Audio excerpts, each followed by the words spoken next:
ভাই এটা কি কই দেখি দেখি কি এটা? এটা তো কাগজ মনে হচ্ছে, নাকি টাকা? একটু 10 লেখা, এটা বুঝতেছি না এটা কি। আসসালামু আলাইকুম। আজকে আমরা চলে আসছিলাম হচ্ছে, জানেন যে আমরা শর্টস ভিডিও আর রিলস ভিডিও বানাই। তো তার জন্য কিন্তু বিকালবেলা চলে আসছে আমাদের মাঠে, এই যে দেখতে পারতেছেন। সাথে আছে আমার ছোট ভাই, আমার খালাতো ভাই মুসা। তো আমরা এখন মুসাকে দেখাবো। এই যে দেখেন আমার সেই খালাতো ভাই, আমার ক্যামেরাম্যান মুসা। আমরা কিন্তু চলে আসছি ভিডিও করতে। তো আমরা সামনের দিকে যাচ্ছি, আমরা ওই সামনে যাই ভিডিও করব।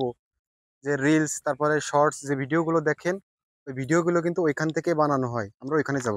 ভাই এটা কি কি পাইলে তুমি আবার? কই দেখি। এটা তো কাগজ মনে হচ্ছে, কোনো দরকারি কাগজ মনে হচ্ছে নাকি। আবার এটা, ও এটা তো কোনো বাংলাদেশি টাকা না মনে হচ্ছে, টাকা এটা কি? এটা আসলে কি টাকা নাকি? বুঝতেছি না, পেছনে 10 লেখা। বাংলাদেশি টাকা হলে তো আমরা চিনতে পারতাম, কিন্তু এটা কোন দেশি টাকা সেটা বুঝতে পারতেছি না। আপনারা যারা দেখতেছেন ভিডিওটা, যারা দেখবেন, আপনারা একটু কমেন্টস করে যাবেন যে এটা আসলে কোন দেশের টাকা। আমরা কিন্তু এই যে ভিডিও করতে আসছিলাম, এই যে সাথে রয়েছে আমার সে ছোট ভাই, সে কিন্তু কুড়িয়ে পাইছে, ঠিক আছে। তো আপনারা এই নোটটা চিনলে অবশ্যই কমেন্টস করে যাবেন। আর আমরা যাব এখন ভিডিও করতে। তো আর সবার কাছে অনুরোধ রইল যে এই নোটটা কোন দেশের সেটা কমেন্টস করে যাবেন। ধন্যবাদ।